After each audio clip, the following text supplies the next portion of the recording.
Engine timing पे लेना है तो फर्स्ट पिस्टन ऊपर होना चाहिए टॉप पे। तो उसके बाद में हम लोगों को क्या करना है, जो पहला वाला पिस्टन होता है उसके चारों वाल सेट कर ले हैं। उसके बाद में 2 नंबर पिस्टन के इंटेक वाल और 3 नंबर पिस्टन के एग्जॉस्ट वाल ये दोनों मतलब तीनों सेटिंग कर लेने हैं।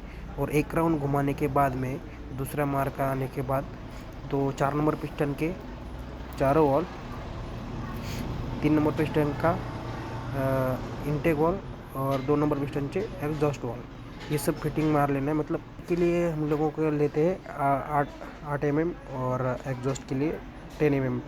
तो आपके हिसाब से रखो, आप जितना रखा है मतलब जितना रख सकते हो आपके हिसाब से रख लेना। आपका जितना हेड का फेसिंग हुआ है उतना रखिए, तो आपके हिसाब से रख लेना।